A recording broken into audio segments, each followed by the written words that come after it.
Hello and welcome to the Coach and Benway podcast. I'm Coach Red Pill, joined as always by my co-host, Dr. Benway. And today we're going to do something like fun. We're going to talk about movies, but we're going to talk about guilty pleasures and underrated films, which we think are actually very closely intertwined. And Dr. Benway, why don't you start with the dichotomy between those two? Well, it's interesting how this prompted a philosophical discussion amongst us. It's basically like Thomas Aquinas thinking through the logic of the magisterium of the universe level of quality we're getting here. So the idea of guilty pleasures, underrated films, right? And I think they're related, but there's a big difference. Yeah. And I always said underrated films would be things that people, the vast majority of the public thinks is bad, but you can make a logical, reasonable case to say, no, this is a good movie. You just misunderstood it. Right. Exactly. Guilty pleasure is it's bad. Yeah. Exactly. But you like it anyway. Yeah. Exactly. Exactly. Well, also, I'd argue that there are some pictures that sort of like came out and never really clicked with an audience. But those of us who know movies say this is a great picture. Because you and I, we've watched so many pictures that we can distinguish what's a great picture and what's a shitty picture, irrespective of the critical consensus. Because we know enough, we have enough baggage insofar as film is concerned. We've seen enough to be able to tell the difference, right? And so I want to kick off how do we do this? You want to kick off with underrated pictures first, or guilty pleasures? Well, I'll start with guilty pleasure because I feel like it's the most embarrassing one, and I just want to. I'll just start with embarrassment. I won't start with my most embarrassing one. I'll save that to the climax. Okay. For me, the first movie that comes to mind for me, guilty pleasure, a movie I know is objectively terrible, but I like it anyway. The film version of Masters of the Universe. So that's the He-Man and Skeletor with Dolph Lundgren as He-Man, who could barely speak English. I never saw that. I never saw it. So here's the reason why I like it. Frank Langella plays Skeletor, and he plays it so fucking earnestly. Over the top, yes. But I mean, he's like, Frank Langella treated it like he treated fucking Dracula during that period of time when, in the late 70s, that he got really notable on Broadway, revitalizing the old play of the Dracula movie. He's very particular about the performance, how the cloaks he wore would roll against his body. Very consummate professional actor if you've seen him in his professional roles. Yeah. He did that for Masters of the fucking Universe while he's wearing this Skeletor mask. That makes it look, you can't even tell it's Frank Langella, but he was so adamant. It's like, I'm going to move this way. I'm going to sound this way. You better make sure that the cloak flows this way. It's a fucking kids movie made to sell toys. Right. That's all produced by the Canon Film Group, which is basically say, we make shit. That was their fucking motto, but it's so good because for me, it's so good just because I love Frank Langella's performance. I think the attempt to reproduce all of that cheesy, almost like John Carter of Mars style, like sword and sorcery, but in space kind of thing. And I watched for Frank Langella. And in fact, what I loved about the movie when I bought the Blu-ray of it, and in the interviews about the making of this movie, they said Dolph Lundgren's performance was so bad, we actually made it kind of a Skeletor movie from his perspective, because we figured Frank could carry the movie, and Frank was more compelling. And, we'll make it his story. And it's a tragic story of how this misunderstood but dedicated man wanted to achieve something with his life, but the fucking Nazi Aryan beat him. No, I have a bunch of guilty pleasures. Mine is Steel Magnolias. Oh, that was going to be on my list too. Okay, I'm glad you brought it up. Steel Magnolias, it is a schlock fest. It is basically the story about a bunch of women, middle-aged women, upper-class women, who hang out at this, they're in like the deep South, and they hang out at this hairdresser's. The hairdresser is played by Dolly Parton, and the women are Shirley MacLaine, Forrest Gump's mother. Sally Field. Sally Field. And her daughter is Olympia Dukakis. Olympia Dukakis. Her daughter is played, Sally Field's daughter is played by Julia Roberts. And Julia Roberts' character has like this kidney disease and shit. And she's about to get married. She's a diabetic. She's a diabetic. Right. And she's about to get married to like this young man who's just, fantastic and all the rest of it. And it's these women, and of course, they're white, they're privileged. They're Southern. What state are they in? Are they in Georgia or Kentucky? Mississippi, Mississippi. Like you're right. Yeah. No, I don't know. I forgot. It was just like it's one of the Southern states. And, but disassociated from any kind of like regionalism. It's just the South. And it's totally stereotypical. Played almost exclusively by non-Southerners. Dolly Parton, I'm like pretty sure is the only real Southerner in the movie. Yeah, exactly. All the rest are little Jewish women. Yeah, Daryl Hannah. Yeah. Daryl Hannah she's like she wants to be the beautician. Open a beauty parlor. Yeah, she's working for Dolly Parton. Yeah, exactly. It is a schlock fest. It's guaranteed. It's a tearjerker. I cry over that fucking movie every time. I do. I don't have a problem admitting it. What's funny is I have a slight personal connection to the movie. Well, my mother always watched it, but what's creepy is there's that scene at the end with Sally Field at the funeral. Mm-hmm. I won't say whose funeral. Yeah. And Sally Field looks exactly like my mother. Oh. Like in that scene, my mother looks exactly like that. And talks exactly like that. She's not Southern, but it's weird connection to me. But I also enjoy like the other thing you'll enjoy if you ever watch this movie. Shirley MacLaine plays a fucking irritable old Southern bitch, but in a great way. Not like, oh, I hate her. It's like she talks shit to everybody. Yeah, it's so wonderful. She'll. I think one of the Tom Skerritt is the husband of Sally Field in the movie. Yeah. And she, like every so often, she'll like just turn to him and say, "Eat shit and die, Roy," and just walk away. Yeah. Like because they have a big brouhaha of like pissing each other off, and they secretly kind of like each other, but they try to insult each other as much as possible. It's that kind of thing. Yeah, totally. And, she has also a great line is like. She's like, yeah, I don't read book. I have no time to read books because if they're any good anyway, someone's going to make them into a miniseries. Yeah, and she's just but they are all upper class people. The environment they move in is completely upper class. I mean, it's a movie that if it were released today, feminists would be out there picketing it. Okay, because it's like white bread. There are no black characters at all. I actually have noticed that there is only a single black couple in the whole movie, and it's an insert shot in the middle of a wedding. Like they had to like throw that in just to make sure that okay, we got the black audience just in case. I mean, it is. They could have easily been a cardboard cutout. They could have just been a cardboard cutout. That's how much they don't play a card. And so far as the current politics is concerned, see. They're like two black people dancing, okay, and so it's like sort of like weirdly. Racist stereotype in the middle of the They could have been selling fried chicken and watermelon. That's how much it is, Yeah. Oh God, I remember that. Like I said, women of a certain age love that movie. Yeah, it's like that in terms of endearment they love because they both want each end of the decade, and it's like because it involves a fragile young woman that they come to Shirley love, MacLaine, and she comes to and Shirley MacLaine, but she's the constant through factor. Everybody loved her, but there's a death in there, and my uncle brought this up with regards to terms of endearment, but it's true for Steel Magnolias too, because my aunt loves this movie. He always said for terms of endearment when the main character dies and he always sees that my aunt was crying, he says, I can just rewind the fucking movie back to when she's alive and you can be happy again. Yeah, exactly. I mean, Steel Magnolias, it is, oh man, like I'm embarrassed to admit it. I mean, I come across like a big fat gay guy, right? But damn, that's really good. But it's not as embarrassing as my most embarrassing guilty pleasure. But I'm saving that for later. I'm gonna give one that I actually thought like, should I put it under guilty pleasure or underrated? Shoot. And I lean toward underrated because I actually think there's a lot of good stuff going on there. The movie Clue. I really like. After the board game?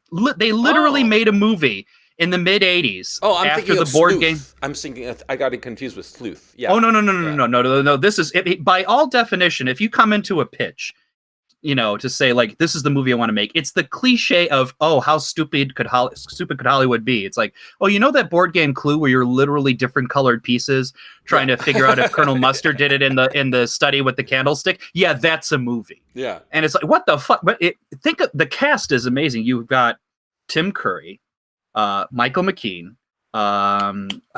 What's his face? Look it up.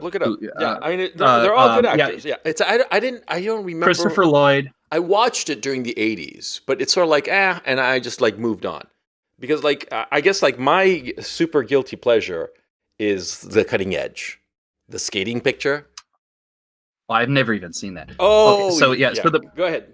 But yeah, so this is the cast list: Eileen Brennan, Tim Curry, Madeline Kahn, Christopher Lloyd, Michael McKean, Martin Mull. John Landis, I think, co-wrote it.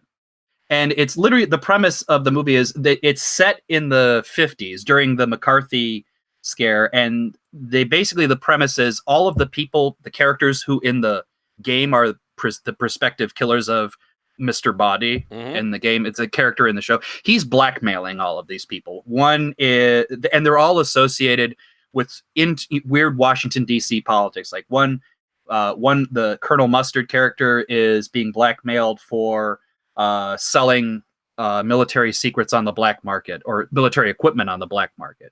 Mrs. White is being blackmailed for killing one of her politician husbands. Same thing for Mrs. Peacock. Professor Plum, played by Christopher Lloyd, is being blackmailed for basically diddling one of his patients. And, that's their motive for killing him. So they have to figure out who did it. And what's ingenious about the movie, even though it's kind of that postmodern, kind of thing, but I liked it, is there are actually 3 endings to the movie. If you watch it on home video now, you get all 3 endings. And they usually say, here's one way it could have happened. Here's the other way, but here's how it really happened. When they showed it in the theaters at the time, there was only one of the 3 endings and they randomly had it to each print. So you wouldn't know which ending that was actually going to happen. Oh, that's pretty cool, actually. Yeah. And it's quite, it's funny because they do a really good job reproducing that feeling of the early 1950s, but also have that kind of Agatha Christie, what happened in this house in the wilderness that, and this thing happened, you have to figure it out. But it also has that kind of humor. There's some stupid shit to it, but it's actually like legitimately entertaining.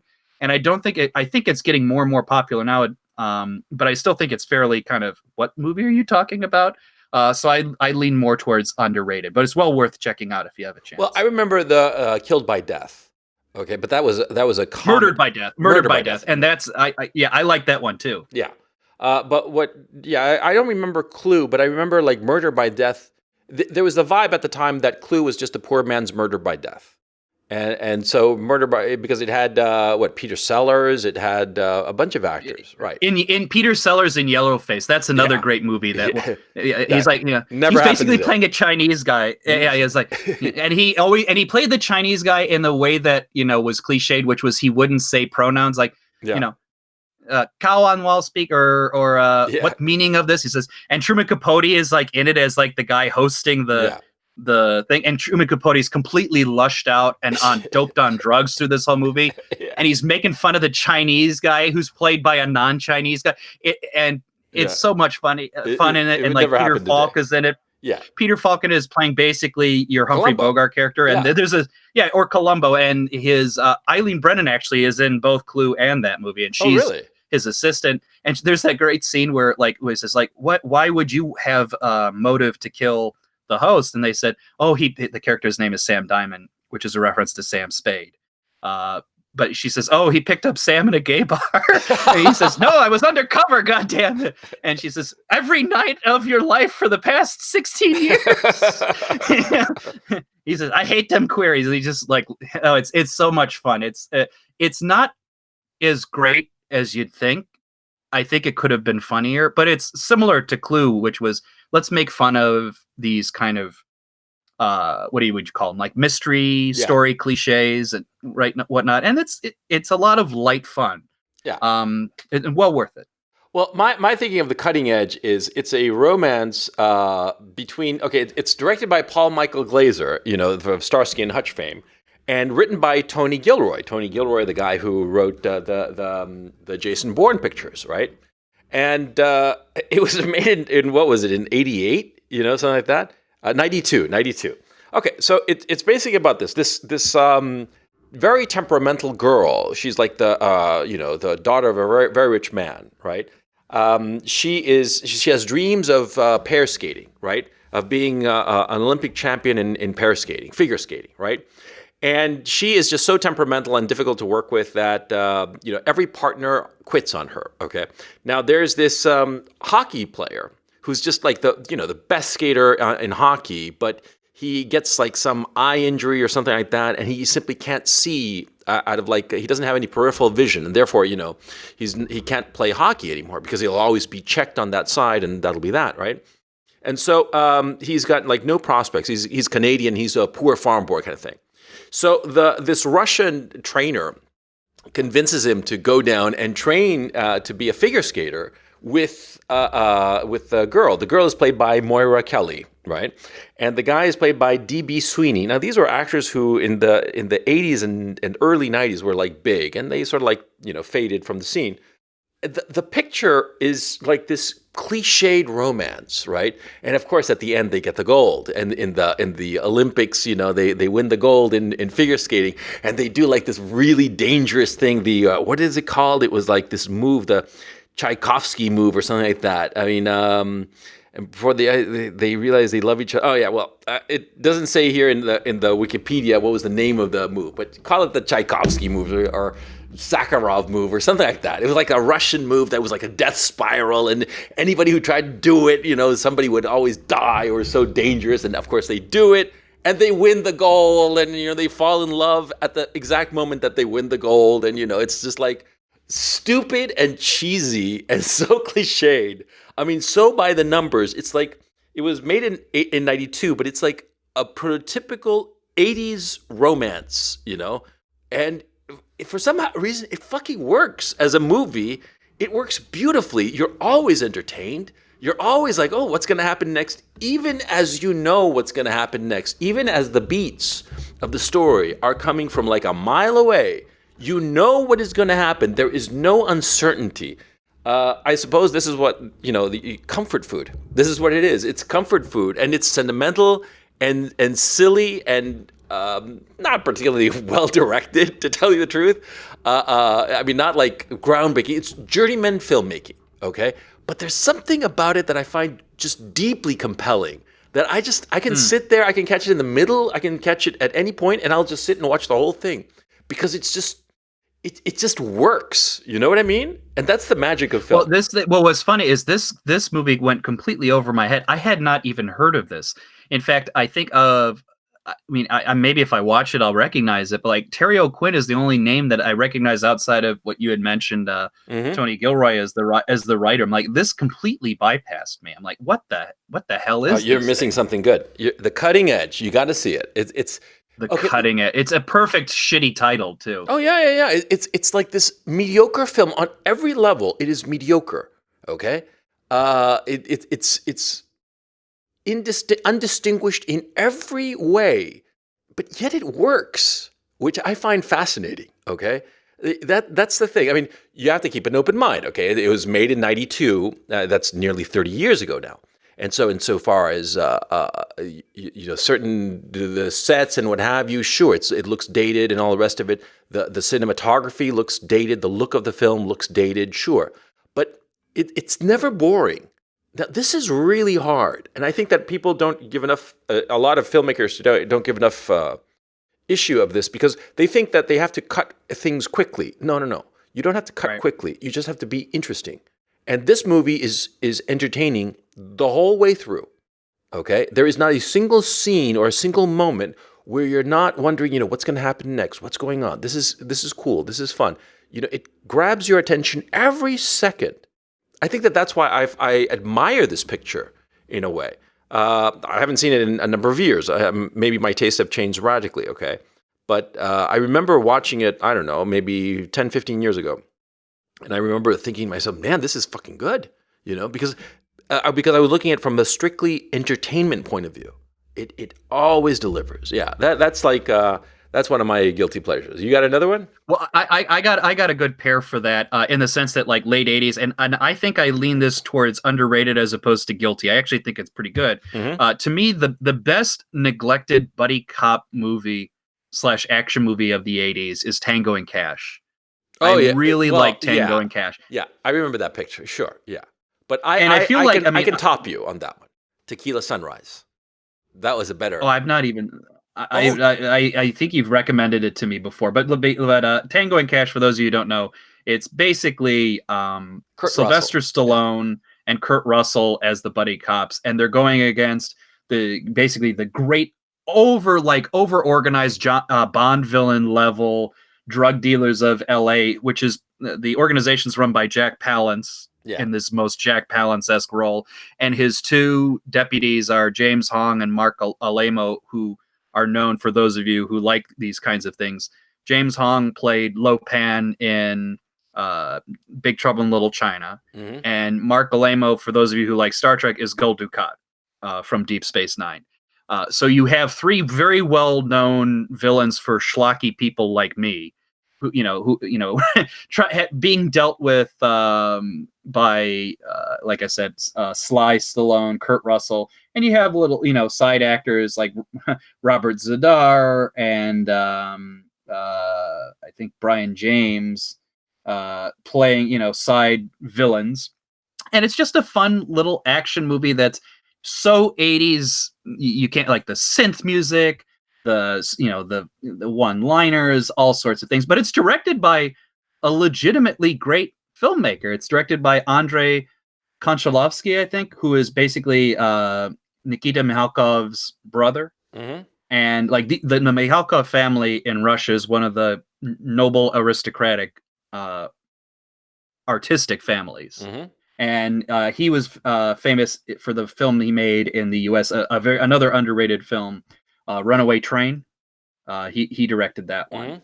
And Tango and Cash is just like, I think, like the perfect summary of like what were the 80s buddy cop movies like. I would just say that's it. It's cheesy enough and it's entertaining. That's still cheesy. The one I would focus on is another Kurt Russell picture, which was with Mel Gibson, the Tequila Sunrise. That was written by Robert Downey, written and directed by Robert Downey, and Town, sorry, and it was shot by Conrad Hall, and it is one of the most beautiful pictures I've ever seen. It's with Raúl Juliá, and it is just an incredible picture that is severely underrated, that people don't pay enough attention to it. But the performances are electric. I mean, the chemistry between the three actors, because it's Mel Gibson and Kurt Russell and what's her name? Oh God, she's slipping my mind here. The woman from Scarface. Michelle Pfeiffer. Michelle Pfeiffer. Sorry about that. Mental burp. Michelle Pfeiffer, I mean, they're magnetic. And the thing is, see, it's basically a love triangle. And basically, it's about one character, Mel Gibson, who's a drug dealer. He sells cocaine, and he's very good at it. And he's a coke dealer. He's trying to get out of the business, typical. And his best friend is Kurt Russell, who is like an assistant district attorney or something like that. And his job is to chase guys like Mel Gibson. And they were friends. And what happened was that they were both in Mexico back in the day, and they were both at the beach. And it turns out they were both smoking dope. And Kurt Russell went for a swim. And while he was on a swim, the Mexican police, did a sweep through the beach and caught Mel Gibson with the pot and shipped him to jail. And that's where he got to be a drug dealer. Okay, and but they're best friends, and what's fascinating is that those two actors have incredible chemistry. I mean, it's unbelievable, because there's this scene where they're arguing in a restaurant, and they start to bicker and argue, and all of a sudden you realize they're siblings. They're like brothers. Okay, there's a chemistry and ease of the interaction that it's not just like two professional actors playing their parts. They sort of like transcend it, and they both just like, it's so beautiful to see it. It's because it's like watching two really, really good musicians going at it. Okay, it's always a pleasure. Okay, Well, I'll tell you, my take on that is, as much as I would want to mostly see that for Mel Gibson and Kurt Russell, honestly, it's Raúl Julia is the only reason I'm going to go see that. Well, that's the other thing, because Raúl Julia plays a role. He is electric. He is fucking electrifying, okay? And by the way, the picture has one of the biggest, most shocking reveals. I remember when I saw it, I was like really shocked. Okay, I'm not. I don't want to say anymore. But Michelle Pfeiffer, for instance, she has the range that she shows in this picture is remarkable, because she plays this hostess. She's the co-owner of this very shishi restaurant called Valinares, and Mel Gibson goes there all the time. And the cops are wondering, well, why does he go there to that restaurant all the time, right? And drugs are going down, because they're positive. Oh, and it's played by what was the name of this great character actor who passed away, who was in Sling Blade, and D.B. Walsh was it? J.T. Walsh. J.T. Walsh, right? Him. He is a cop who's obsessed with Mel Gibson, because he's positive that Mel Gibson is like doing drugs in the restaurant, right? And the reason Mel Gibson is going to the restaurant is because of Michelle Pfeiffer, because she is the co-owner of the place. Her character is Joanne Valinari, and the place is called Valinares, and she is the co-owner with her brother, and she is the hostess, right? And when she's playing her role, she's just so smooth and slick, right? But then in other moments, you start to see the vulnerability of the woman, and also her humor. And it's a remarkable performance, because she shows so much range. And that's like, wow. And she's the woman that you could see would be intensely attracted to both of these guys. And it's just really a really great picture that, sadly, it came out in '88, and people didn't pay enough attention to it, I think, because they thought it was very slickly made. The Connie Hall cinematography is beautiful. It's gorgeous. But it makes the whole thing look a little too slick, which is sort of like the point of the movie, that all of the characters present this very slick facade, but underneath it, they're very different people. It's a really great underrated picture, I think.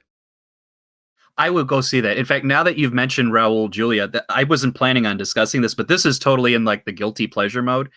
And I would recommend you don't even see the movie straight. I would recommend you see it through the Mystery Science Theater 3000 episode that was made of it. Uh-huh. Raúl Julia did this made-for-TV PBS program in the early 80s called Overdrawn at the Memory Bank.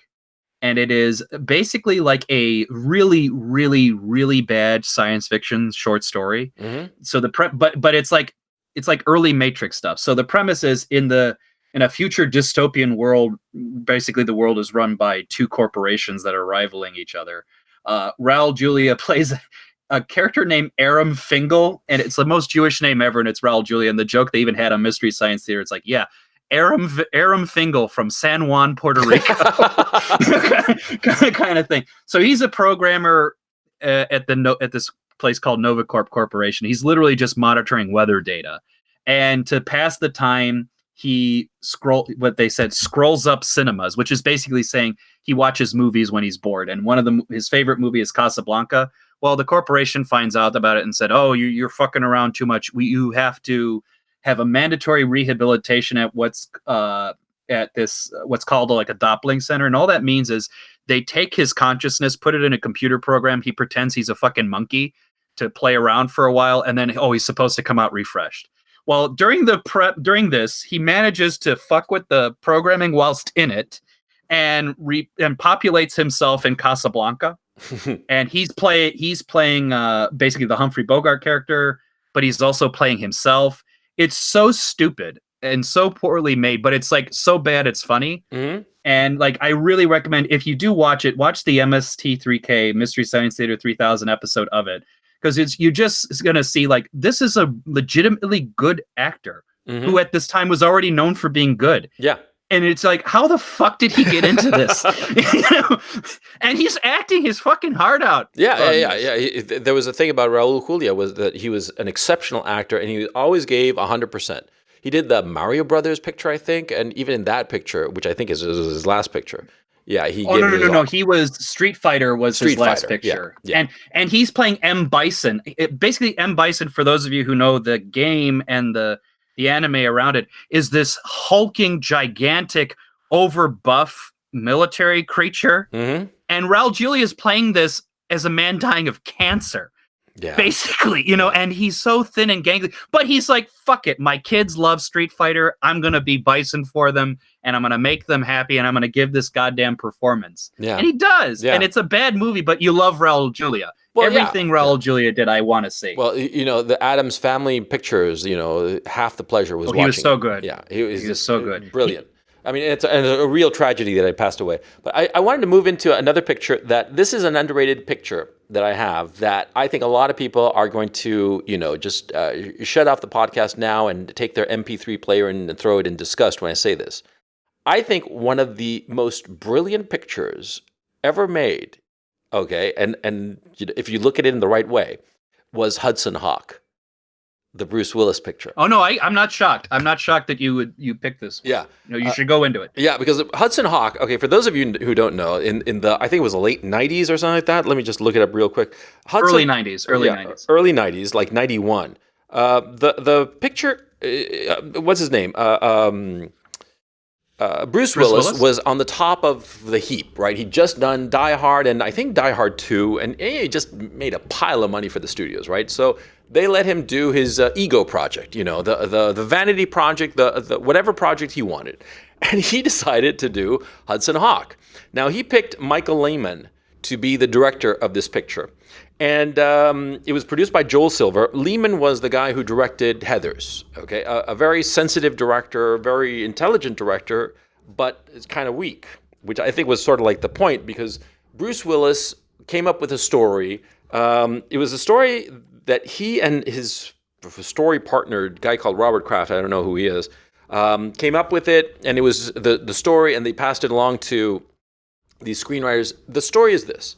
Hudson Hawk is a cat burglar, and he's just come out of prison, right, where he did a stretch because he was betrayed, of course, because he was such a good cat burglar that he was never caught, right? And Danny Aiello is his best friend, and what happens is that there's this crazy couple, these billionaires, played by Richard Grant and Sandra Bernhardt. And the story starts that, with a flashback to what's his name, Leonardo da Vinci, who was, in the middle of painting the Mona Lisa and doing a whole bunch of inventions and what have you. And he had come up with this device, this crystal, to turn lead into gold. But he realized that it was so dangerous that he had to separate the pieces of this crystal so that people wouldn't be able to do it. Because if anybody could turn lead into gold, who knows what might happen, of course, which is silly. But anyway, so Richard E. Grant playing it over the top, and Sarah Bernhardt playing this over the top psychotic billionaire couple, right? They found out about this, and they have figured out where the different pieces are hidden, and they are basically hidden inside different Leonardo da Vinci relics, okay? And so they blackmail, hire/blackmail Hudson Hawk into doing the job of getting these pieces together. And the Vatican knows about this, and they have this agent of theirs who's trying to stop him, and the agent is played by Andy McDowell. Andy McDowell is actually a nun in the movie, right? And they fall in love, of course. Hudson Hawk, the Bruce Willis character, falls in love with Andy McDowell's character, who's played by the nun, and hilarity ensues.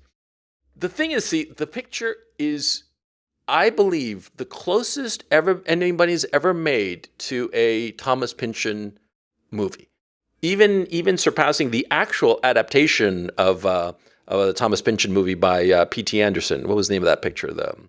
It was Inherent Vice. Inherent Vice, right? Which was itself, the book itself was a parody of Big Lebowski, anyway, for my money. But yeah. But look, I think that the Inherent Vice, this picture, the cat burglars played by Danny Aiello and Bruce Willis, they would sing a cappella like these old standards, like Swinging on a Star or something like that, and that's how they would time themselves in their little jobs, and they'd almost do a little song and dance as they were doing the robbery, and all these robberies were like very clever and all the rest of it. It was just this bizarre movie. Then came out, it bombed. It bombed. I mean, it was catastrophic because it was a hugely expensive picture for the time. It was $65 million back in 1990-91. Okay, that's a lot of money back then. Roughly twice that in today's. I mean, half. It would be twice that money in today's money. It would be $150 million. It grossed $17 million worldwide. I mean, nothing. Pittance. The movie was a huge bomb, and after that, they never let Bruce Willis decide anything insofar as the movie. He was always just hired for the roles, So anyway, I think that the movie. What's interesting about that? You saw this picture, right? Yeah, I saw. Oh, I saw it. I actually kind of liked it. Mm-hmm. It's funny.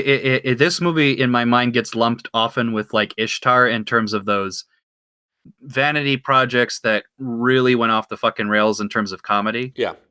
And what's funny is that like Bruce Willis it's forgotten now how much Bruce Willis's career owes a lot to his comedic skills. Yeah. Before you even get to Die Hard, Bruce Willis first became known as the lead in Moonlighting, which was a TV show in the mid 80s, him and Sybil Shepherd, that was basically about like a detective agency. Sybil Shepherd is a down and out actress who's like desperate for money, and she owns a bunch of assets that she's trying to deal with. One of them is this detective agency run by Bruce Willis, which is basically run as a scam. But the show is structured in a way of like a screwball comedy / fast talking comedy of the 30s with Bruce Willis and Sybil Shepherd, and they play so well off each other. And Bruce has a very excellent comedic timing in there. Fantastic. And so it seems fantastic timing. And this movie it's not exactly that, but it tries to capture that kind of skill that Bruce has. Yeah. And I think it does a decent job. I just don't think that the audience at the time were ready to accept something that tongue-in-cheek and complicated. Well, and yeah, it's funny. What happened was that it's like Ishtar. Ishtar. I think it has flaws, but because there are parts of it tries to take itself seriously. Hudson Hawk never takes itself seriously. It is a comedy the whole way. Because there were parts of Ishtar where it's sort of like it tried to be like stabs at being serious and came across and was like, oh, this is stupid. Whereas Hudson Hawk is committed. It's committed to the joke, which you got to admire. Because there is not one shot, not one scene where it ever tries to get serious. It just keeps on trying to be its weird little self. And I mean, like even in the architecture, the art direction of the picture, the building that they use for the what you call it, the name of it, they were Minerva Mayflower and Darwin Mayflower, right? And the Mayflower's building is this weird building, like out of the conformist kind of, like yeah, brutalist. I know exactly what you're saying. It was just such a weird pic, insofar as art design and everything about it is just completely absurd and just stupid and ridiculous and brilliant. I mean, how can I put it? Every scene, every shot has something interesting in it.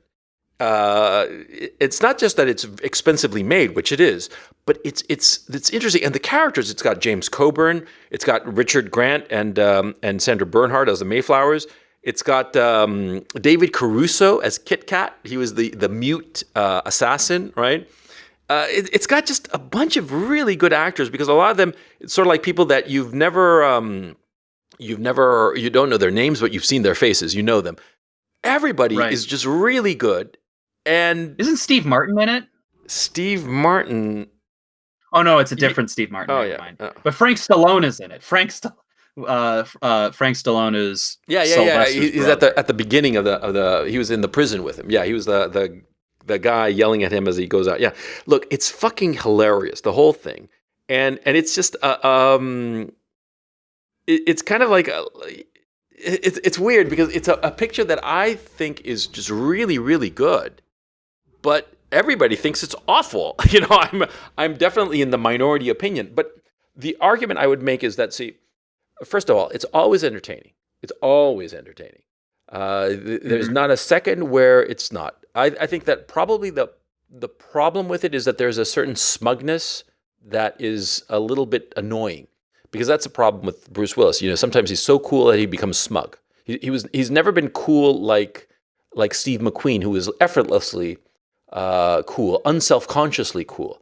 Bruce Willis is self-consciously cool, and that easily slides into smugness, and that's a problem with the picture. It seems to me.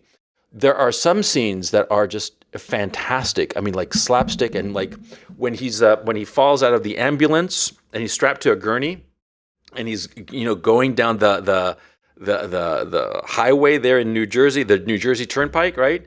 And he's like heading straight for the toll, and he like throws the change and makes it and goes through it.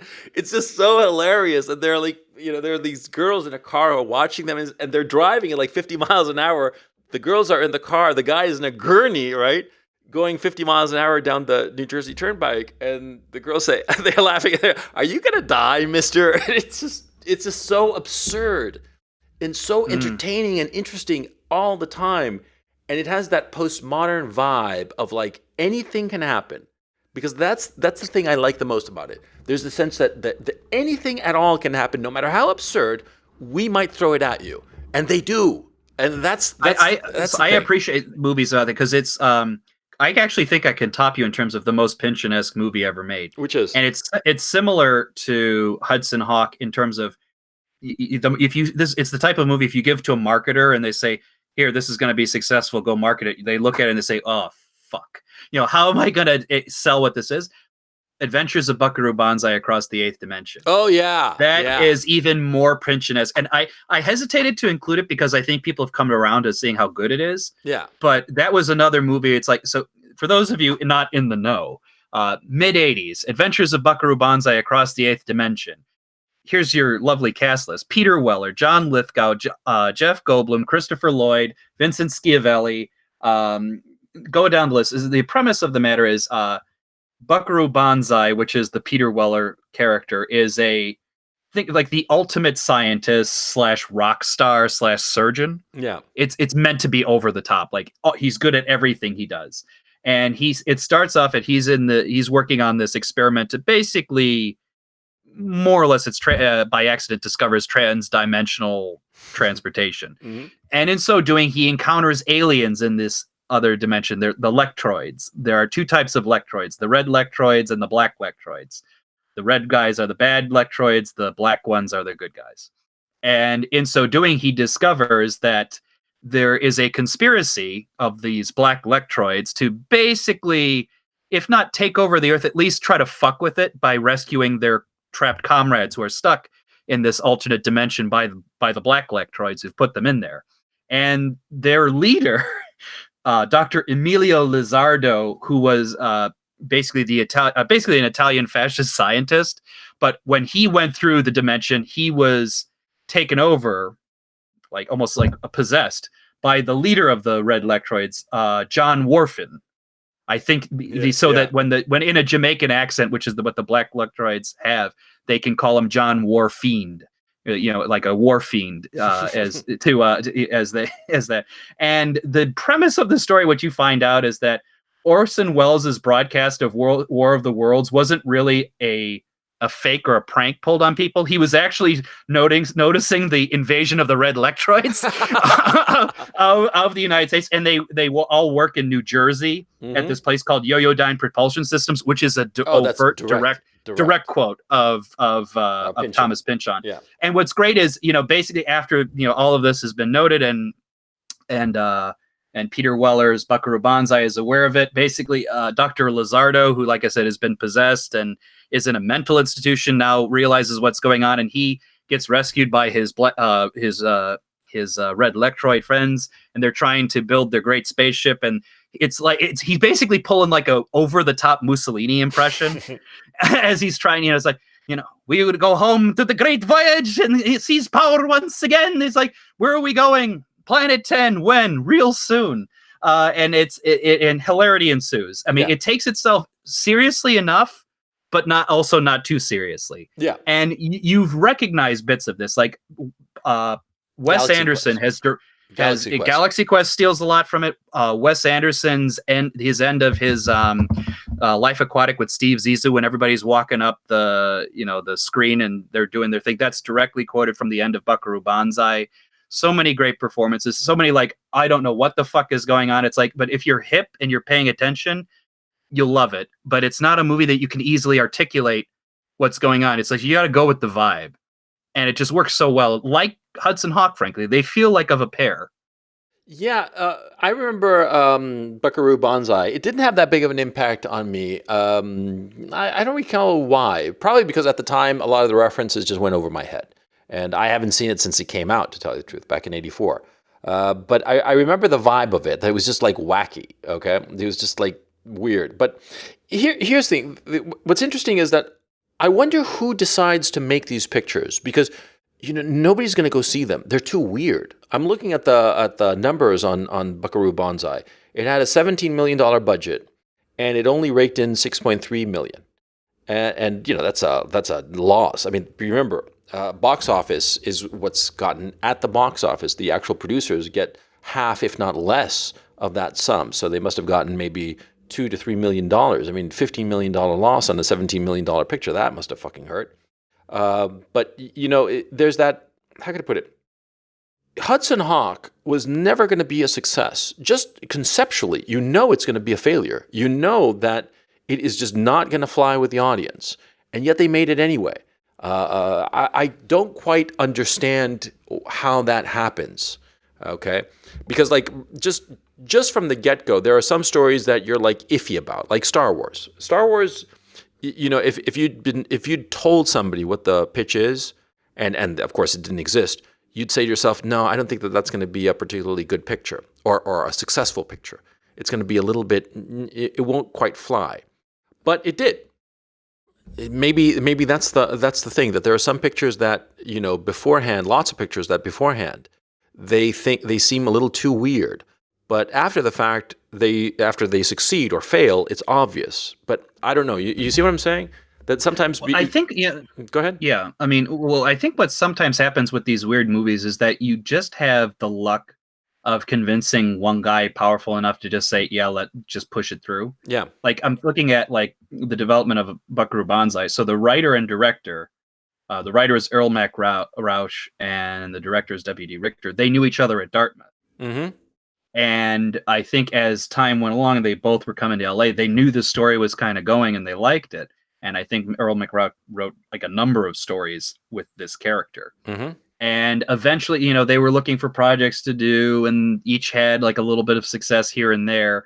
And I think it finally got to I think that one of the producers at MGM UA, and this is at the time when UA is trying to dig itself out of the Heaven's Gate fiasco. Mm-hmm. And they just convinced one producer to say, you know what, I like this. Let's take a risk on it. And it's if you keep the budget under a certain threshold, I think it wasn't cheap. I think it was 17 million when it came out. So expensive, but not very expensive. You can kind of get away with certain things, but you don't have all of these apparatuses kind of double, triple, and quadruple checking it. You can sometimes bypass it, and I think this was one of those movies that did that. I think for Bruce Willis, they figured the calculation was, hey, Bruce brings in money, we'll take a risk on Bruce. Yeah. Yeah, you know what I'm saying? Yeah, I think that was it. Well, the other one famously like that was Last Action Hero, which is also another one of my sort of guilty pleasures / underrated pictures. I think it. I don't understand why people hated it. I thought it was clever. Very clever. It's that's the problem. It's too clever and too self-aware. It's hard to lose yourself in it. It's a more intellectual pleasure. It's a movie that people who like action movies, who are really into it, enjoy, but it's the kind of movie that people who are casual watchers hate because you can't lose yourself in it. It's sort of like the issue with modern art. If you're really into modern art, if you're really into art itself and the technique and the whole thing, you get it. You're fascinated by it. But if you're just a casual art goer, museum goer, you're like, what the fuck is this? It's all just splotches. Who cares? This is stupid. You see, it's that distinction there. Okay, and for those, just a quick, go ahead. No, I just want to say that see, in paintings, it's not that big of a deal because you're just making a painting, right? But for a movie, this was an expensive fucking picture, and it broke, it nearly broke Sony. It was like a disaster. This was a disaster for everybody involved. Yeah, I mean, for those of you who don't know, just the précis of that is a kid who likes movies, loves Arnold Schwarzenegger movies, gets a magic theater ticket from a guy who knew Harry Houdini. And it turns out that ticket actually allows him to enter the film world. Right. And he enters the world of an Arnold Schwarzenegger movie. And it's as ridiculous as all of the rules of an action movie. The kid within that universe tells Arnold, like, this is what's going to happen. It's very predictable. And all of these things do happen. And then eventually he takes Arnold out of the movie world into the real world. And when he gets shot, it's not like a flesh wound. It's like a mortal fucking injury. Yeah. The villain in that movie is from is Charles Dance. Charles Dance from Game of Thrones. Game of Thrones. Now there's a great scene if you really think about what's going on. Like Charles Dance is the hitman villain in the movie. He enters the real world. And he's like wondering what's going on. And just to prove something to himself, he just calls a guy randomly on the street, shoots him dead in the middle of New York City. And he's just looking at his watch, waiting. And he shoots him again. No response. He says, "Excuse me, everyone. I just killed a man and I want to confess." Yeah. And everybody just tells him to shut up down there. Yeah. And the whole point was like, the real world is unpleasant, grim, and shitty. Yeah. You need to get back to the movie world where things have structure and order. Yeah, exactly. It's a clever movie. It's exceptionally clever, but that's the problem with it. That's why people avoided it, because you go to the movie to escape from the randomness of life and get structure, whereas this movie is rubbing your nose in the fact that the real world is shitty. That scene, to me, and I remember it's a remarkable scene, actually, because at the time it seemed sort of like funny and weird and what have you. By the way, it's directed by John McTiernan, who did, the whatchamacallit? Predator and Hunt for Red October and Die Hard, original Die Hard, yeah. Yeah, an exceptionally good director. I mean, let's face facts. I mean, whatever his legal problems might have been, the guy just knew what he was doing. That scene is a remarkable scene. It is a chilling scene. And that's a scene that I think sort of like captures the problem with Last Action Hero, because you go to a movie to escape the reality. When the movie is showing you how absurd that is, it just totally breaks the spell. I think intellectually, Last Action Hero is firing on all cylinders. And it's precisely because of that people avoided it in droves. Because, I have on my list here a couple of guilty pleasures, which Commando and Predator, Schwarzenegger pictures, which is unsurprising. I grew up in the 80s, right? Conan, Commando, Predator, they're all cool. He's a big, brawny guy, and it's absurd. All kinds of crazy shit happens that in the real world would be impossible, right? And you lose yourself in that, and you enjoy it. But Last Action Hero shoves your nose in reality in a way that is just deeply unpleasant. And yeah, sure, you think that you want to go back into the world of the movie, but you go back into the world of the movie and you recognize how unreal it is. And you don't have any suspension of disbelief. That's the problem. Right. You know what? One of my favorite scene, by the way, Mercedes Ruehl plays the boy's mother, single mother. Yeah. And there's this fantastic scene between Arnold Schwarzenegger and her where they're having coffee. And they're just chatting and having a lovely time, And it was just so incongruous, and again, that totally shattered the idea of Arnold Schwarzenegger being the last action hero. You know what I mean? It was just Oh, and that horrible scene when he talks about how the death of his child haunts him all the time because in the movie. But what's great because he talks. There's a scene where Schwarzenegger talks to the character, and the premise of this character. Like a lot of action heroes, he's motivated, and he's motivated by his son was killed, thrown off a building by a psychopathic killer, played perfectly by Tom Noonan, by the way. Yeah. And this motivates his character. He's fucked up because of it. And he meets Arnold Schwarzenegger, and he says, "Oh, this, like this, and everything." And the character says, "I have to live through my fucking son's death all the time. You've caused me nothing but pain." Because what you confronted with is the reality of of the fiction, right? Yeah. The fiction, by virtue of this magical conceit, is allowed to realize, I live in a universe in which I exist. Thank you for reminding me every fucking day that I have no sun left. Yeah. So you can make some money. Yeah. And it's like that. Yeah. And these are people who are going to see a fucking Schwarzenegger movie. Yeah. You think they're going to be confronted with that? Because that's guilt by association on a certain level. Yeah. It's heavy shit. It's heavy shit, you know? And that was what was, you know, just remarkable about the picture, that the lack of self-awareness of the people making it, you know? They didn't realize that the picture, The Last Action Hero, is a downer. Okay, you don't realize it, but it is, because it's crashing the film world against the real world, and showing up how the real world is shit and the film world is fake. It's in a weird way, it's the ultimate critique of Hollywood.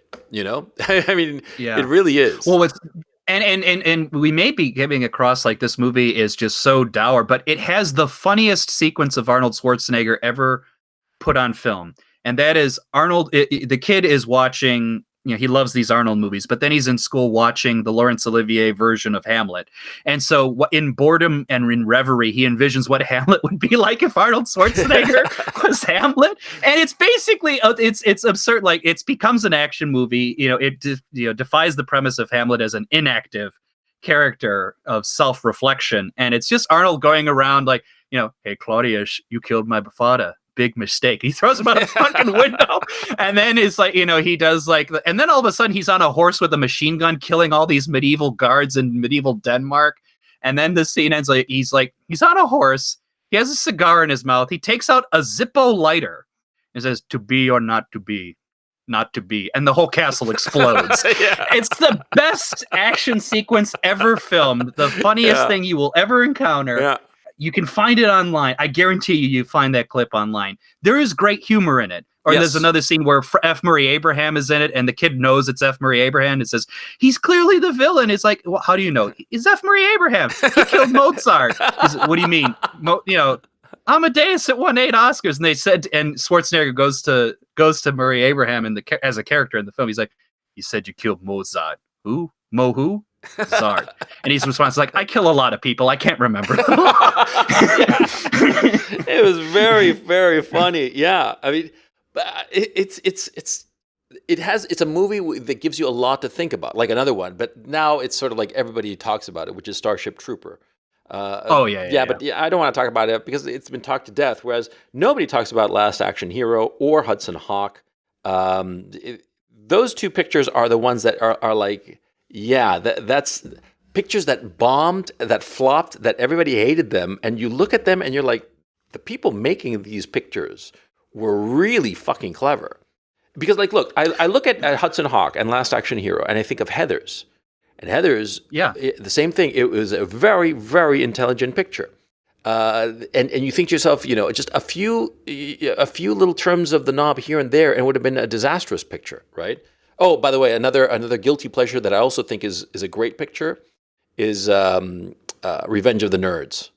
The original Revenge of the Nerds. It's been a long time since I saw that. You gotta see that. A long time, so I can't comment on it. But I, as a phenomenon, I'm aware of it. Yeah. You know what's funny? Before we leave those postmodern pictures, what's interesting to me is that, you know, all of those films, and they usually came around at, like, let's say the late 80s, early 90s. Primarily early 90s. Mm-hmm. And, you know, they really started the self-referential stuff, but in an entertaining way. But in retrospect, there's only one film that really gets credit for it, and it's much later than these movies, and it's within the horror genre. The film I think that's mostly recognized as, you know, the self-awareness of film is Scream. But it's the first successful one. The first successful. It's the most successful one, but like we already talked the 2 films that already did it, and Wes Craven himself already did it with New Nightmare, which is basically, it's a film about the making of. My thinking is that's because it was the first successful one. It's sort of like the superhero movies. See, everybody says that the current crop of superhero movies started with X-Men. That's not true. They were making superhero movies. X-Men was the first genuine blockbuster. But before that, there had been Blade and a whole bunch of other superhero movies in the 90s and the 80s. I mean, because what happens is that everybody seems to think that between Superman in 1980 and X-Men in 99 or 2000, was it? That there was like no superhero movies. There were superhero movies all the time, but people just remember the successful ones. The Hudson Hawk and Last Action Hero, especially Last Action Hero, were supremely self-aware as to what genre they were playing in. And they were very intelligent and very pomo.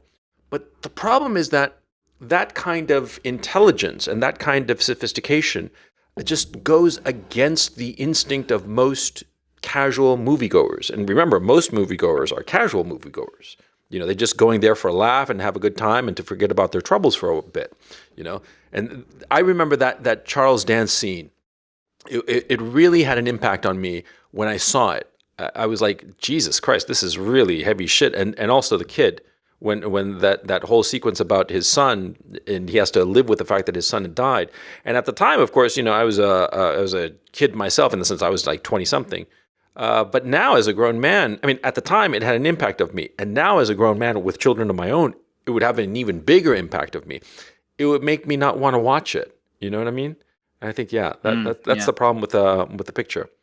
But anyway, there are a couple of other pictures that I wanted to talk about. These are pictures that are brilliant, but not enough people talk about them.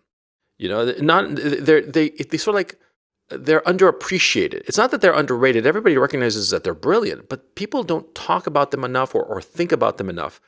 Top of my list is the Limey, the 1999 picture that Steven Soderbergh did. And also, well, in that same genre is, or that same director rather, is Out of Sight. But especially the Limey. I think the Limey is one of the best edited pictures I've ever seen.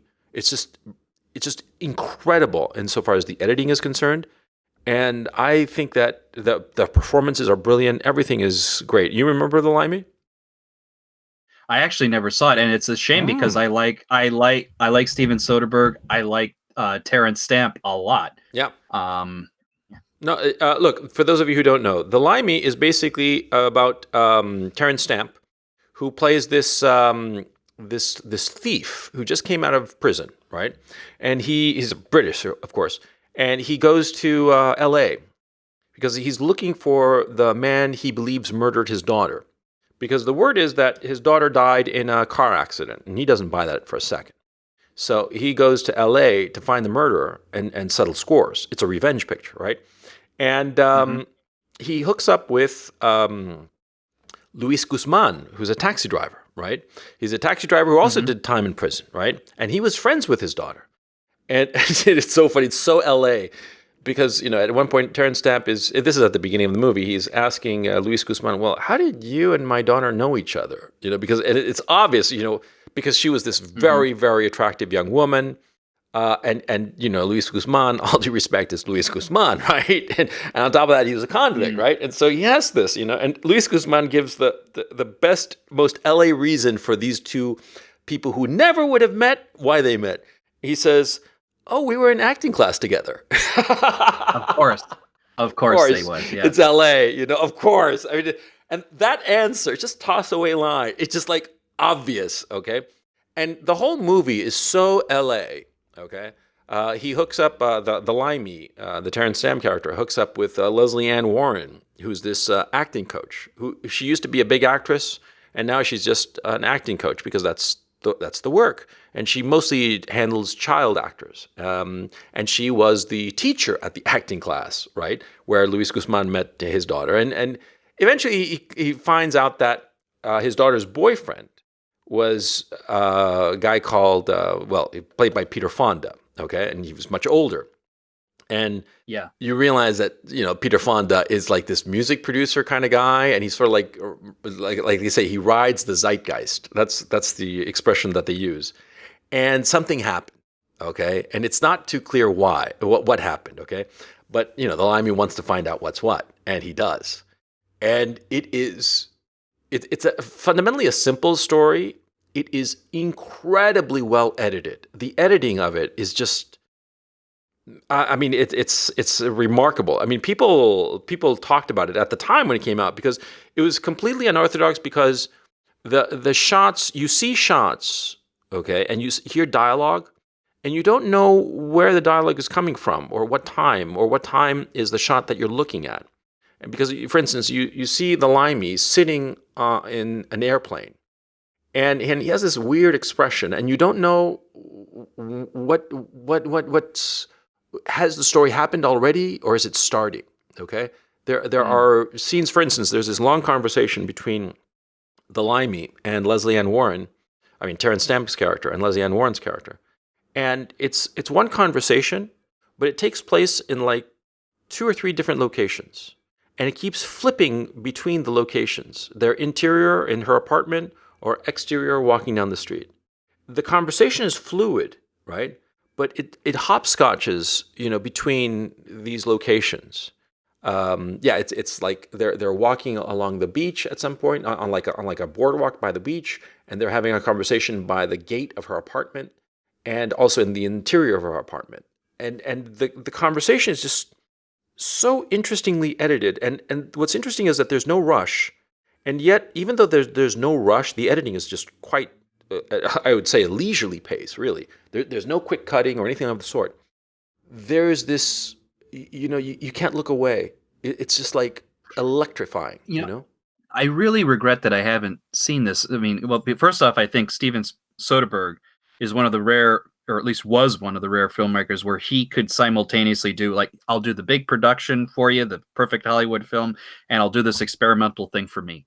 And sometimes I'll mix it up. And I feel like this is one that I would have watched on that. And it also reminds me, it's similar enough to another film it feels kind of guilty for me, even though I think it is good.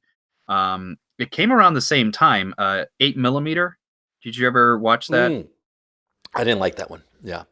Well, I mean, it's an uncomfortable movie. The premise of that is Nicolas Cage is a private investigator trying to figure out what happened to this teenage girl. What happens is a very wealthy man, I think in like Philadelphia, dies, and the wealthy man's widow basically discovers a snuff film in his archive. And she's like, the widow says, please tell me this girl's still alive. Yeah. And Nicolas Cage basically finds out she's not alive. Yeah. It is what it is. I thought it was overacted. I mean, it's not that it disturbed me. I just thought it was, Nicolas Cage, when he's watching the film, he's like squirming around and stuff like that. It would have been much more interesting if he'd had been like, just totally stock still and just like a little flicker. I mean, had been minimalist. I thought that was the problem. I think that Nicolas Cage was the wrong choice, because that picture was directed by the guy who did Batman, Joel Schumacher, right?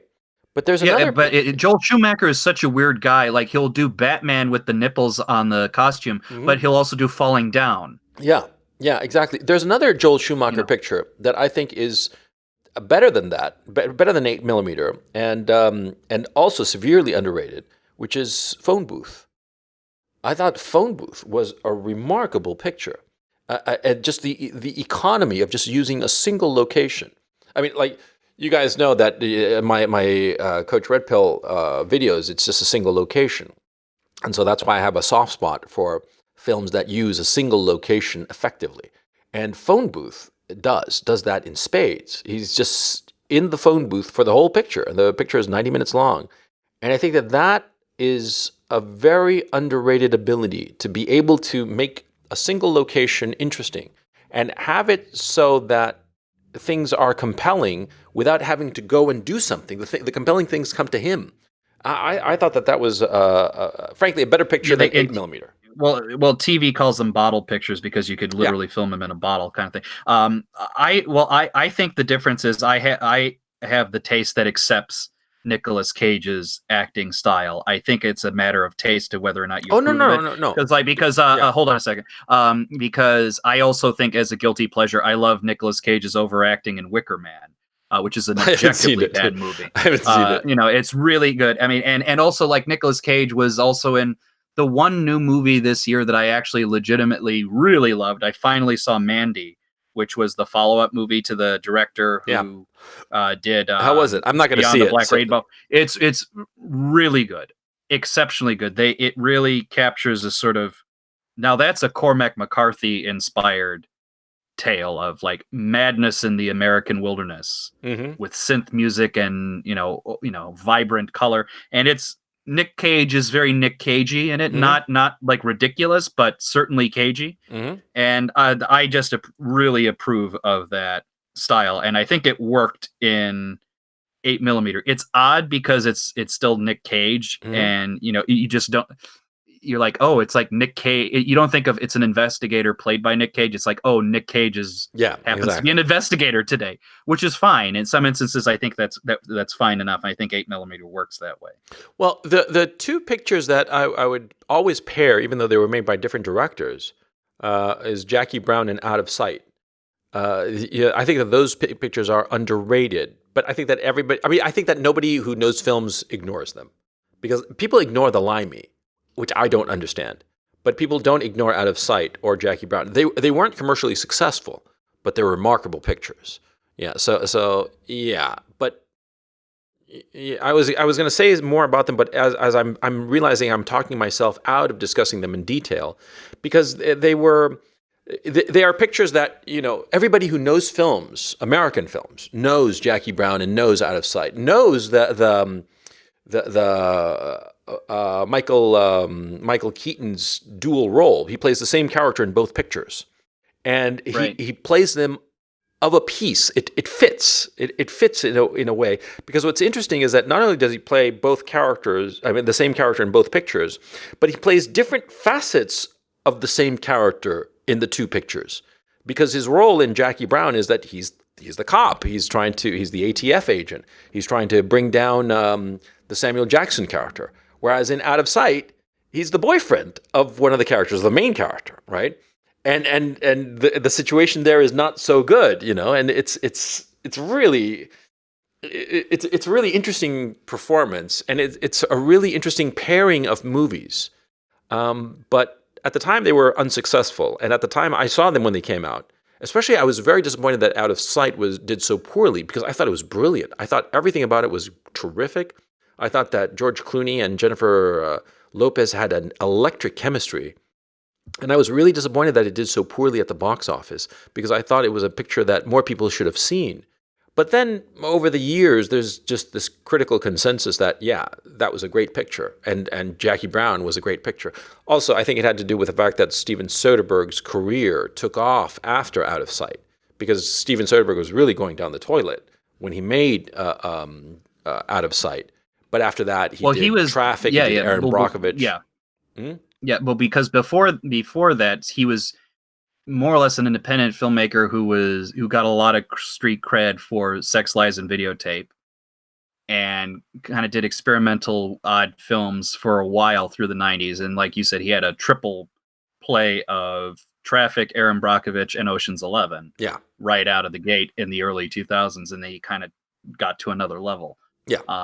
So yeah, he did a transformation there, which should be credited to him. In the last few minutes here, I think I can top everybody with the most embarrassing film to say I like something about it. What? You are going to be like, oh, why the fuck did you can't even show your face ever again. Okay. Or your voice. I kind of like parts of Mannequin.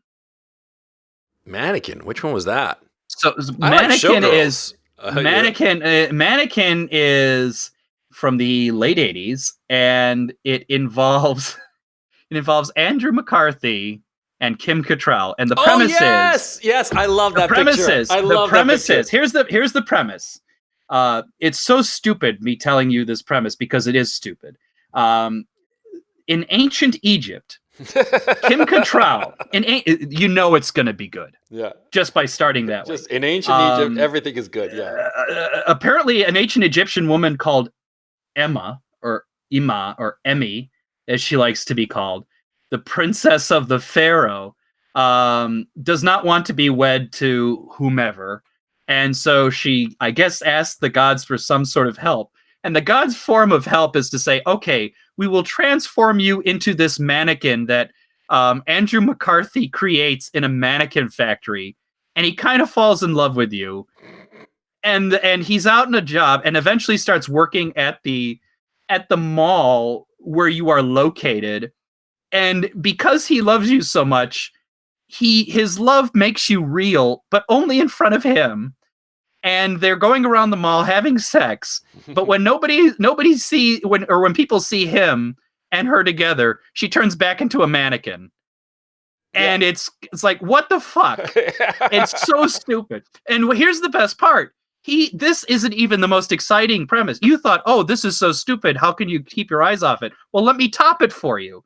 Not only is that happening, but G.W. Bailey, not the commandant, but the instructor from Police Academy, is the guard in the mall who's convinced something's going on and is trying to stalk them. And not even that is the best. The best is James Spader is in the movie as the sort of business head of the mall with this greasy slick back hair. He looks like a wiener in the mall, and he's trying to.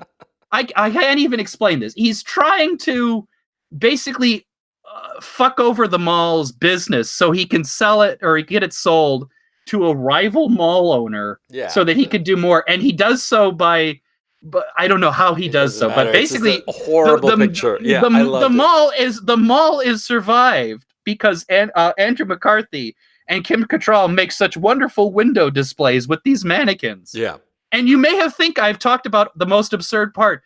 I'm not even finished yet. The best part, there is an overtly, ridiculously, flamboyantly, like, this guy would be arrested for his stereotyping. The most flamboyant gay man you've ever seen, called Hollywood Montrose. Mm-hmm. And it's Meshach Taylor, for those of you who may or may not have remembered this guy. But he plays the faggiest fag you've ever seen, over the top. And he's just walking around. It's like watching a train wreck. This movie is such a train wreck in many ways, but it was popular. It made almost $50 million in the US. There's a sequel to it. A sequel. There's like more plot here we could get, and we can make it stupider. We made it stupider. How could you make it stupider, you might ask? Well, I'll tell you. The premise in the second one. How did you get? Okay, you got an ancient Egyptian princess turning into a mannequin. How are you going to top that one? Well, Bernie from Weekend at Bernie's. In the Middle Ages. A princess from some middle-aged kingdom falls in love, or no, she's not a princess. She falls in love with the prince. She's a commoner, but the queen doesn't like that.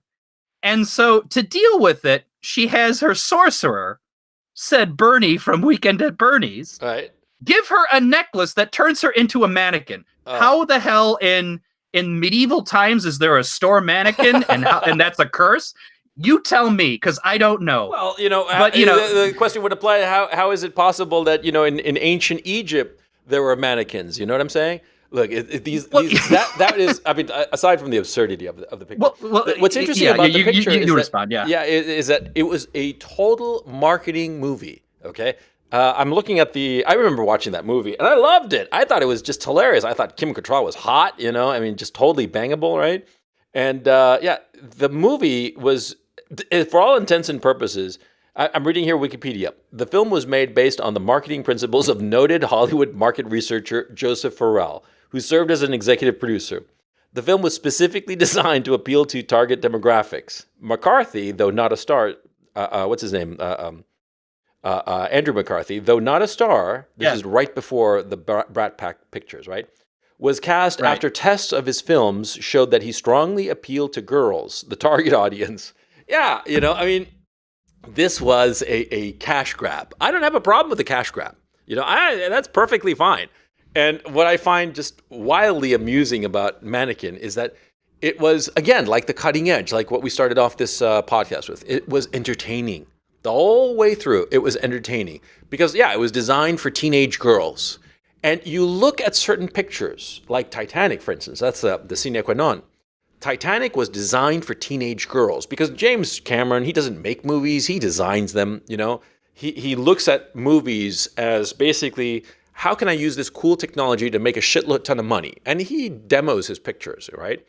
Yeah, this is the same principle. And I actually don't have a problem with movies that are, tested and market tested in order to appeal to me. I don't have a problem with that. And I knew at the time, I felt at the time that Mannequin was one of such pictures, that it was a picture designed to appeal. Because, Andrew McCarthy was like very handsome and pretty, but in a non-threatening way, so girls liked him. And Kim Cattrall was just fucking sexy. The guys would appeal. Yeah, I remember going to see this movie. This came out in what, in 84, something like that? 87. Okay. 87, yeah. I remember going to see this picture and others like it, like in the early, mid-'80s. Like Splash. This is essentially Splash. It's the same goddamn principle in a sense, Yeah, it's pretty much, yeah. Yeah, and it's and this fun. movie is like savage. The reviews were savaging. Oh yeah, like Leonard Maltin. It's like absolute rock bottom fare, dispiriting for anyone who remembers what movie comedy should be. Washington Post said a film made by, for, and about dummies. Yeah, it's so like it's like, and it's not. They're not wrong, No. but they also miss some of it. Yeah, they miss because like there is ridiculous humor in it. Like my favorite is when Andrew McCarthy's former living girlfriend sneaks into the mall and is seeing him making out with Kim Cattrall, but because it's a third party observer, she becomes a mannequin. This woman who's trying to see what the fuck her former boyfriend is doing is with her new boyfriend. And he's taking photos of Andrew McCarthy more or less approaching fucking this doll. And this new boyfriend is laughing at his, the ex-girlfriend because it's so absurd. It's like, oh, you love this guy who's fucking a store mannequin, and he has this line. It's like, so when you're fucking each other, did he ever tell you, oh, don't stop Woody? And it's so fucking... Well, you know what I like about this picture, or this sort of picture, as opposed to like SJW pictures or the current pictures. See, this picture it's designed to entertain. Everybody who made it, they are consciously trying to entertain you. They're not trying to sell you any ideology. They're not trying to shove any political correctness down your throat. No. They're just trying to amuse you. They are trying their hardest. They are sweating bullets to amuse you. You got to respect that. There's something eminently respectable about people who are going out of their way to do something that will give you pleasure, as opposed to movies, and there are so many today, that try to sell you a message of inclusiveness, a message of this or that or the other. They're trying to convince you of something, as opposed to saying, okay, I'm not going to try to change you. I'm just going to dance and jump around and do whatever is necessary to make you smile. That's more honest to me. There's something fundamentally honest. Yeah. And even if it's market tested, and even if they say, okay, we're going to aim for this demo and not this other demo, I don't have a problem with that, because it's honest entertainment. Maybe the method they use in order to entertain you of statistical analysis and marketing studies and test audiences and all the rest of it, you can say, oh, that's not real, that's not artistic. Fuck that. They are just trying to entertain you. There's nothing wrong with that. I mean, that's... Well, it gets to the whole... It gets to the premise of why you say, why are certain objectively bad movies entertaining? And it has to do with that earnestness factor of it. Like for example, Ed Wood. When people say Ed Wood is the best, worst film director of all time, it's not that, you're going to get zero pleasure out of Plan 9 and you're just watching a train wreck. No, the absolute worst movies are like those mid-tier, like middle of the road. They're not sincere. American it's like Beauty. Cash grab, American boring movies, with Plan 9 or other, like Zat or, Overdrawn at the Memory Bank or Mannequin or others, there is an earnestness, and you say like, well, look, they seriously believed what they were doing would work. Yeah. Even if, to your point, they were going after a demographic, the act of going after that demographic and what they produced, they sincerely thought it was going to give you something. And even if they fall flat on their face, the sheer weight of that effort and sincere, like, I'm going to try and entertain you, and even if I fall on my face, you appreciate that. Yeah. That's what gets people entertained. That's why you have people like me who, enjoy those like so bad it's good movies. Like that's what MST3K is kind of based on. And it's why all people love to go to the certain movies to riff on it. there you're appreciating that effort on some regard. And I think a lot of the guilty pleasures, particularly the guilty pleasures, underrated. It's like, hey, you guys missed the mark. It's good. For guilty pleasures, for me, it's like, I know, yes, I can list all of the things wrong with this. Yeah. Nevertheless, there is. But also, there's even something to be said about pictures that are more personal and political. Because one of the pictures I had on this list was Red Dawn, that I can't make up my mind whether it's a guilty pleasure or an underrated picture. But see, Red Dawn. I'll make it for you. It's underrated. Yeah, Red Dawn, the original one, not the remake. I never saw the remake. I wouldn't even bother. Right. The original Red Dawn was deeply personal. It was John Milius made it. He wrote it and directed it. Well made, though of a piece with 80s filmmaking. It's not particularly groundbreaking in any sense. The story is quite simple. It's basically the United States gets invaded by the Russians allied with the Nicaraguans and the Cubans, and they invade the United States, and these high schoolers flee to the wilderness, and from there they become this force. They become this basically a guerrilla outfit. They become the Viet Cong, right? And they start attacking the Russians who have invaded, right? And there's like a concentration camp and shit, and it's all very powerful. You have like the siege of Denver. Yeah, and it's because Milius had an honest, earnest. The story of how this was conceived, we'll get into it in a second. I think it's great. You'll love it. Mm-hmm. But Milius honestly I want to have a dramatic, like, what would, if American boys had to defend their homeland, which they've not done for hundreds of years. Yeah. Literally, we're like, there's an attack on the soil. Right. What would it be like? And how would they, especially if, the country couldn't beat it, in and of its own. It's like they're on the down and outs. He really wanted to explore that. And people at the time, I know, thought like, this is red baiting. It's politically incorrect. He almost lost his career as a result of it, which is funny because it's basically saying we would fight the Russians if they invaded us. I'm it's kind of odd that people would get offended by that. But needless to say, Hollywood had left-wing sympathies and vague sympathies for the Soviet Union.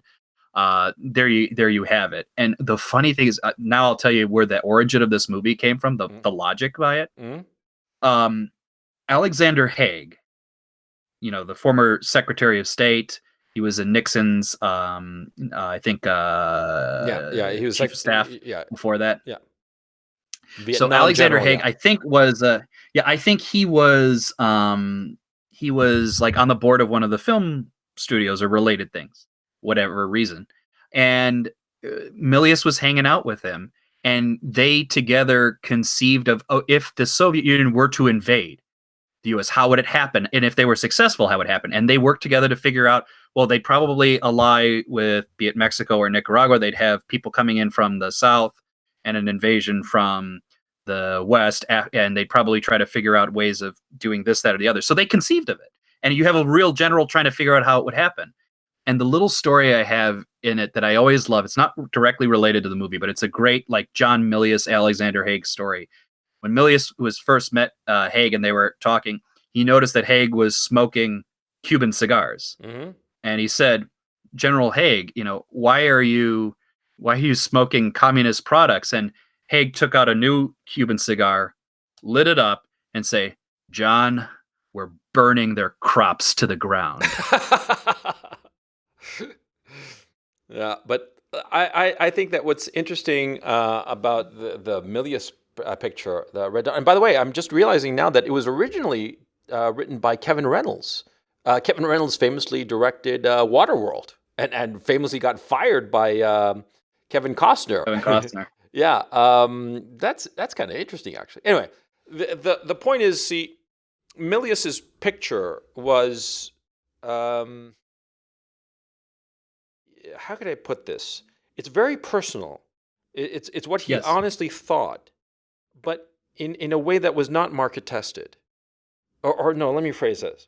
Why is it that certain pictures that are SJW pictures, and we hate them, we feel that they're cramming ideology down our throats, whereas a picture like this, we don't. We admire it. Is it because fundamentally we get the vibe that the SJW shit is just NPC propaganda, and this is an actual political belief by somebody with flesh and blood. Well, I also think it's fundamentally human. I mean, there are scenes in Red Dawn where the Russians are not caricatures. Oh yeah. The Russians, they're writing notes to their family on, the conditions of what they're dealing with. There are humans in this story, and I think Milius, at the end of the day, is a human storyteller. And even if there is a political position, it's from a guy working it out. He's not like saying like, what is the greatest talking point of my political moment and how am I going to make that? Because Milius's politics are all the fuck over the place. Yeah. He's simultaneously an extremely ultra conservative guy who looks up to Teddy Roosevelt and is an anarchistic, like, get me talking about, business executives and their pay, and I'll start sounding like a Maoist, wanting to have show trials and having these men hung for what they've done. In other words, he's basically like us. That's his movies remain fundamentally personal. They're not in the service of anything other than what he's trying to figure out with his own sense of the world. And that's what gives it credit. That's what gives it oomph. Yeah. Yeah, because there's one of the scenes I remember watching it, and I was shocked. I was just shocked out of my mind when it turns out one of the characters, this group of young guerrillas, right? They become like an effective fighting force, and the Russians know about them, and they're scared of them, and they're trying to hunt them down, right? And what happens is that this group of Russian commandos starts chasing them, and they keep hitting them. They keep getting at them, and the Wolverines, as they're called, they're running away. And it finally turns out, after a few events, it turns out that one of the members, Daryl, I think is the character's name, because I'm looking at the list now. It turns out that he had snuck into town to see his parents, and his father, who was the mayor of the town, had turned him into the Russians, and they tortured him and forced him to carry a transmitter. They didn't. I don't know if he made them swallow it or inserted it somehow surgically or whatever. And so that transmitter was how that they'd found the Wolverines and kept on chasing them, right? And they're like arguing as to what to do and all the rest of it. And then one of the other characters, I think it's C. Thomas Howell, who was like started out as sort of like a boy and then just went psycho. He's just like looking at everybody and just like raises his gun and just blows them away. Just puts 3 bullets in him. Yeah. Right then and there. Right. And the guy falls on him and leaves this streak of blood, very cinematic, of course. And see Thomas Howell is sort of like just like sticking at his chest and like, what the fuck are you doing, man? And just like lets him fall to the ground, looks around like, what the fuck is wrong with this fucker? Kind of expression, which was chilling, and you're like, yeah, this guy, he just flipped out, because the C. Thomas Howell character, he was the one who watched his father get killed, and it's just like very human, and it's all very human and messy and heartbreaking. And it's funny because people accuse this film of being jingoistic, flag waving bullshit, and it's not. Like Milius said, like, I see this as an anti-war movie, and in the sense that if both sides see what the conflict would entail, hopefully it wouldn't happen. Yeah. I think it would be good for Americans to see what a war would be like. The film isn't even that violent. The war shows none of the horrors that could have happened in World War III. In fact, everything that happened in the movie happened in World War II. Yeah. I don't see it as a rah rah sis boom ba kind of thing. And in fact, I think in other versions or like scenes that were cut out, like Powers Booth's character, it's even clearer that he's simultaneously right-wing and anti-war.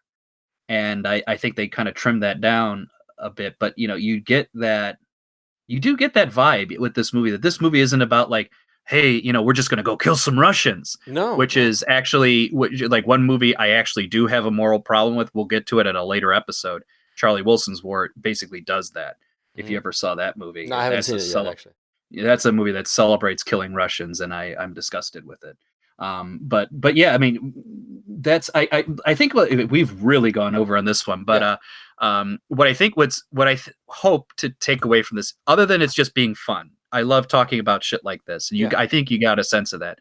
this is one of those episodes where like, hey, look, there's a lot of shit here you probably never even saw or you were told down the grapevine without even thinking about it. Because I see this happen in Critical Consensus all the time, which that's a shit movie, don't bother. Yeah. Oh, it's widely understood that The Last Action Hero is not worth your time. Bullshit. Yeah. We hopefully the enthusiasm we had here and the snippets we've given are giving you worthwhile sense that the shit that people will tell you'd be embarrassed about watching these things, they're worth it. Yeah. And hopefully you find something interesting. Yeah, so here's like the consensus of pictures that you should see because they're grossly underrated. My picks are Tequila Sunrise, Hudson Hawk, Last Action Hero, Out of Sight, and The Limey. Those are the pictures that I find severely underrated or are not the shitty movies that you've been told. They're actually very interesting. And of course, Red Dawn. Now, the shitty movies that are a lot of fun, for my money, are Cutting Edge, Mannequin, and Steel Magnolias. Yeah. Those are the shitty movies that you got to go see. Yeah. Yeah, and for my guilty pleasure, the shitty movies that are worth the time would be mostly your list, but I'd add Masters of the Universe to that. For the underrated, or you probably didn't think about it, incremental to what you just said, because you have a bunch of mine, would be Tango and Cash, Yes. Clue, Yep. Murdered by Death. Murdered by Death. And there was the last. Oh yeah, Buckaroo Banzai, Across the Eighth Dimension. Yeah. Yeah, those are the movies. Just look up Buckaroo Banzai and you'll find it. Well, the thing that I also think is important in this conversation, just to sum it up, to tidy it up, is that, I think the advantage that you and I have, and that I think is a good thing to have for everybody, is that we take a picture as it comes to us.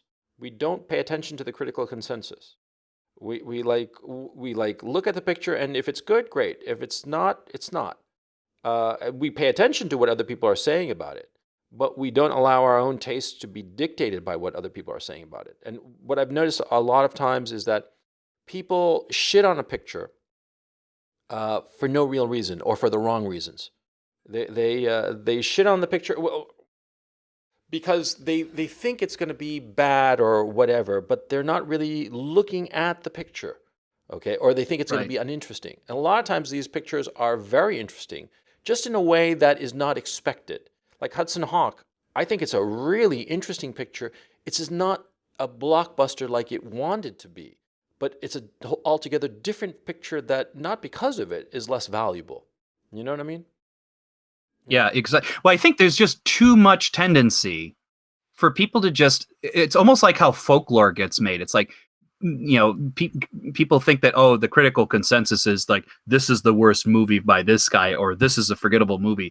And they don't really watch it. They have never seen the movie. And even the people making these pronouncements have never seen the movie. Yeah. But it just keeps going and it just perpetuates itself. And there's no reason to do that. Yes, exactly. And also we see that a lot of times with movies that are hailed as great pictures.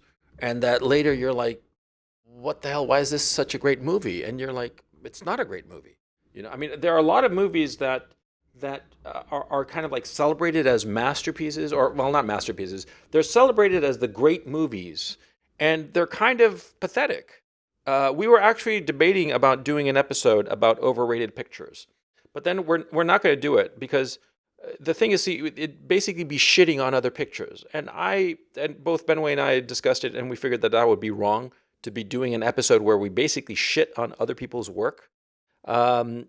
It would be sort of like a sour grapes kind of like, it would, at least to me, and I think Benway, you as well, feel that kind of episode would just leave a sour taste in your mouth because it's like just crapping on somebody. Well, it's a lot better. It's a lot more fun to elevate pictures that people haven't seen. That say, this is a great picture, go see it, than to say, oh, this is a shitty picture and it got all these Oscars and I don't know why, blah, blah. I mean, that's pussy. What we might do, though, don't take this to the bank. Mm-hmm. We might do an episode where we talk about films that we have a serious ethical or moral objection to, which is different. That's different. Yeah. Yeah. I am in favor of doing that because that's basically taking a picture seriously. Taking a picture seriously and deciding that on a moral level, I can't I can't stomach this picture. That's different. And yeah, we're definitely going to do that episode, but we're not going to do a picture of like overrated movies that you shouldn't see. No, it's much much more it's proactive. like if we walk, because I don't want to walk away with people feeling like, oh, this movie I like that I have frankly a lot of reason to like. These two guys just took a dump on me. Yeah. That's just making you. Why would we want to make you walk away regretting that? Like consensus is on your side. Yeah, it's not on our side. Yeah, exactly. Yeah. Because look, I'll tell you a few pictures that I think are just overrated, vastly overrated. American Beauty, The King's Speech, basically most pictures that have won an Oscar, like Spotlight, they seem to me just middle brow, not particularly interesting. And but the thing is, see, if you like those pictures, so what? I mean, it doesn't affect me, and me shitting on them will negatively affect you. So what exactly would be the point of that? No point. But it's much more fun, frankly, because I'm like with you, Benway. I am really looking forward to you seeing Tequila Sunrise. I really want you to see it because I know that you're going to get like a lot out of that picture. You're really going to get behind it, and that you haven't seen the Limey. Dude, man. Well, dude, I tried to look it up and I can't. Apparently, you can't buy it on Blu-ray at all. It's a really shitty, low quality, maybe even out of print DVD, and I'm not gonna watch it in less than ideal circumstances. But I will try to find it, and I'm pretty sure I can find Tequila Sunrise. So it's on the list. Trust me, it's on the list. Look, even a shitty copy. Look. For my money, the difference between DVD and Blu-ray is kind of marginal. And also, I don't particularly like the fact that the Blu-ray looks so sharp. To me, it looks video-y. I personally don't care for that look at all. But I suppose that's just my taste. I like things to look more, like they say, cinematic. I like the fact that there are errors, but that's for another conversation. So we've tried the patience of our dear listeners too much. We've gone an hour and 40 minutes. Fuck. This is a long episode, but I hope you enjoyed it. This has been the Coach and Benway podcast. This is Coach Red Pill signing off for my esteemed colleague, Dr. Benway. Dr. Benway, would you like to leave us with a final word? I want you to really encourage, your sexual prowess and ability to get a woman by turning to the next woman you see and say, let's come to my house and we'll watch Mannequin together.